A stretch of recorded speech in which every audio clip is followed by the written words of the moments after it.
something that they will learn is who not only Mufasa, but all of these characters were way before we met them in the original 1994 original.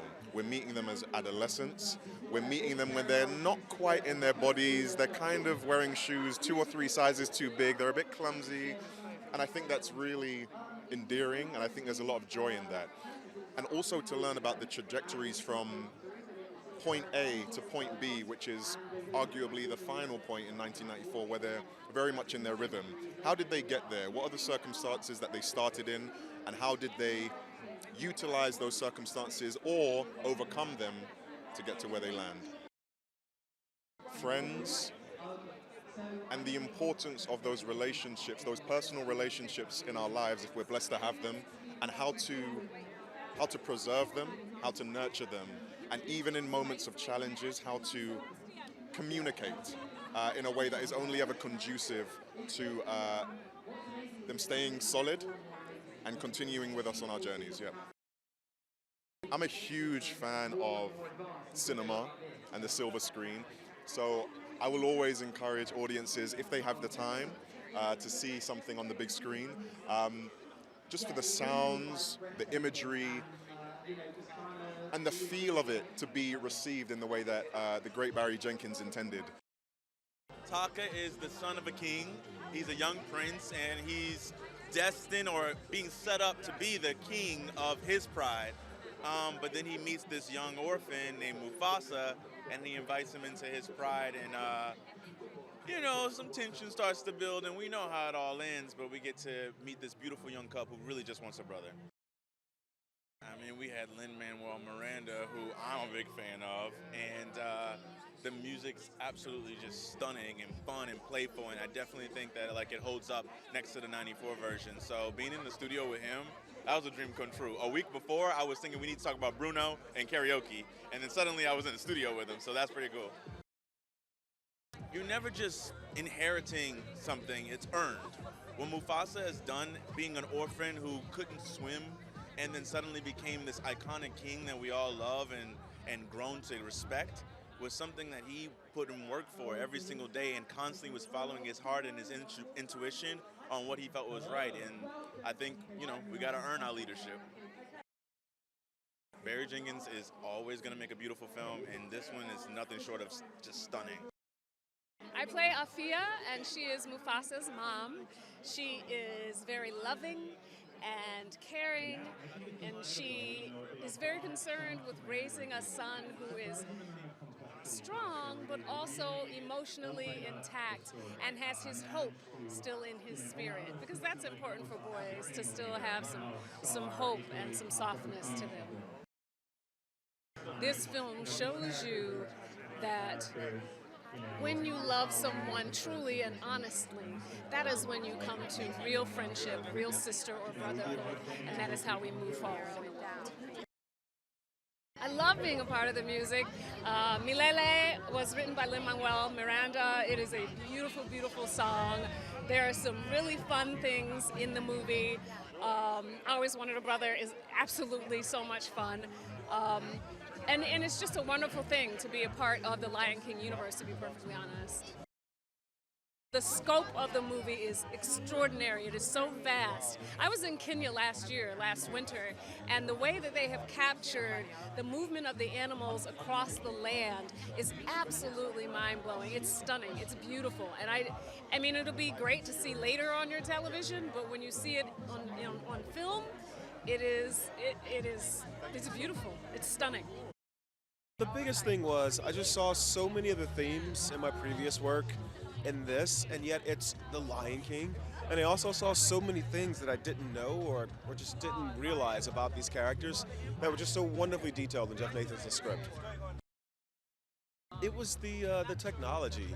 Once I read the script and I realized that the story was amazing, I watched the 2019 film, and I thought there was something about what Jon Favreau and MPC, the animation company, what they were doing that was really interesting. It sort of deconstructed, my memories of the story as a kid, and I thought, oh, that'd be interesting to play with.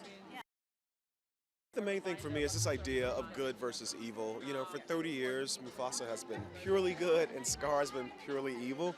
And I love that we get to go back in time and we see how these characters, we meet them as children. No one is born good or born evil, but through a series of choices, through their response to the way the world treats them, you see one person evolve into the best version of themselves and another person evolve into the worst version of themselves. And I think that happens every day, in our lives. And so I think that's a really big message to take from the film. I love Blue Ivy did a really wonderful job as Kiara. To me, she's like the emotional core of the film. She's where kids are going to see themselves in the movie most directly. But then Preston Nyman, who's local to London here, he plays Zazu, and he brought just so much new energy and new life to that character. And then Mads Mikkelsen, everyone's favorite villain, just did a really wonderful job of humanizing, a guy whose worldview I do not agree with.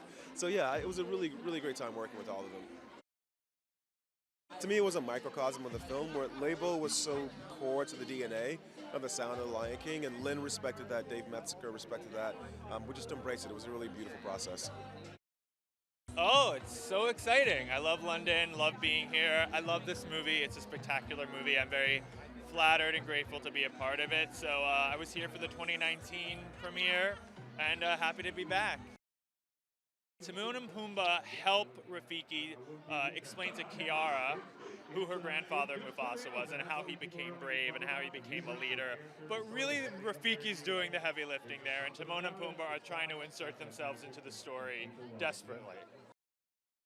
It's a spectacular movie. I think Barry Jenkins really knocked it out of the park. There's so much to take away from it. There are incredible action adventure sequences. I don't know how they do these things, but they're amazing. It's really spectacular. Makes you feel like a kid again to watch it.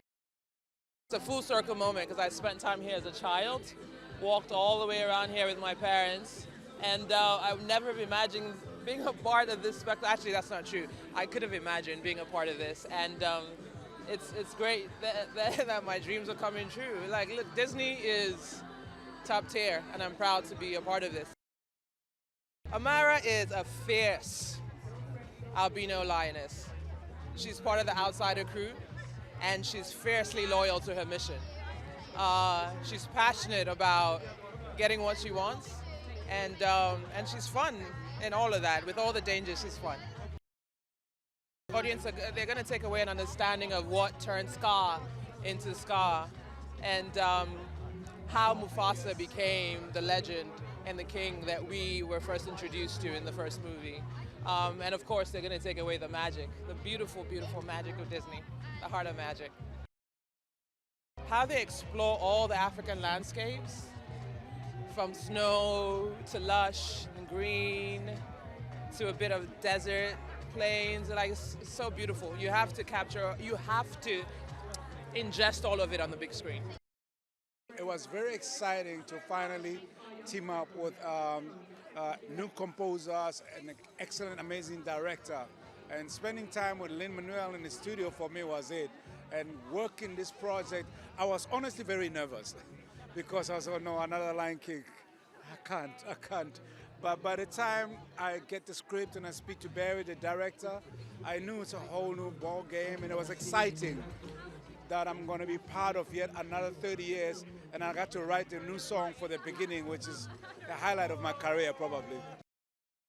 The audience is going to be blown away because even now, we don't know what to expect. It's a prequel, so I think the exciting part is watching the evolution of Mufasa and Scar as children, and how this family actually was even bigger in the evolution. And I think the new characters that are introduced in the movie are going to be absolutely amazing. So I don't think it's going to be anything but a huge surprise.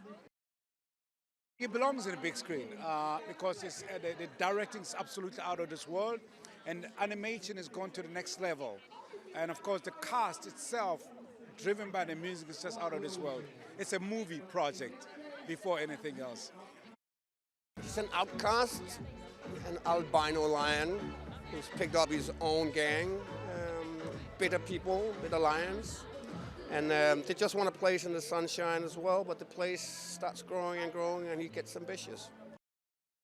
We all grew up with, animated Disney films one way or the other, and Lion King has played a big part in a lot of people's hearts, mine as well. My daughter grew up with it, so I watched it a billion times. I'm just super proud to be here and be part of this little family. It's a prequel, and it's a beautiful story about brothers and jealousy and love, how Mufasa became Mufasa and how Scar became Scar, and that's really at the center of this story.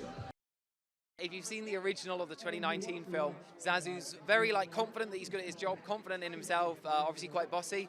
I think that in this one he has those qualities, but he's not quite experienced enough to know whether he's good at his job or not. So I think that there's a lot of fun to be had watching him kind of try and learn how to do his job.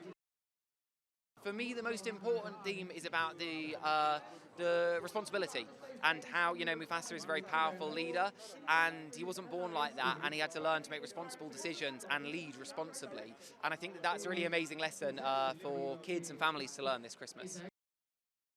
I hope everyone has a great time watching Zazu. It makes everyone laugh. The music, if not Zazu, I think the music is spectacular and really enriches this Lion King world that we all love already. It is spectacular. So I would see it on the biggest screen you possibly can. Take your whole family, get snacks. I would say we saw it in 3D a couple of nights ago, and that was even more amazing. So see it massive, see it in 3D if you can. It's great. I always love coming to London. I've never been to London around the holidays, and it's beautiful, and it's lovely to be here. It was so much fun. I get to record all my stuff with Billy in the actual room with him, which is very rare in these animated films and in voice recording work in general, and so it was great. I had a really good time doing it. They're sort of like some of the narrators of the story in a way, and then they're babysitting Kiara and kind of telling the story of Mufasa with Rafiki, who's doing most of the heavy lifting narratively, I would say. I hope they enjoy it and find something meaningful within it. This is my home country, of course. I was just in LA and I'm so happy to be here, to be fair. Typical British weather here, I'm freezing, but living it out and I'm just loving it. He's very bored until Mufasa comes along, of course, but he's very energetic, he's a bit of an extrovert and he wants to show his love to everyone. I'd definitely say how Scar changes, of course. As we know in the original, he's evil, he's a bit cunning, and just to show them that he's actually good from the start and something provoked him to change, of course. I'd definitely say they should see Mufasa on the big screen because it's a Lion King movie, and Lion King movies are known for being good, and this plot is amazing. So it's coming out December the 20th, and everyone's in for a treat. When we were planning all the looks for the press tour, I said, I'm playing a Disney queen and I want to feel royal. And I think when we saw this dress, that's what it felt like. It's by a designer named Me3 Dot, a Chinese designer, but based here in London. And we thought, perfect, let's wear it in London and give some sound.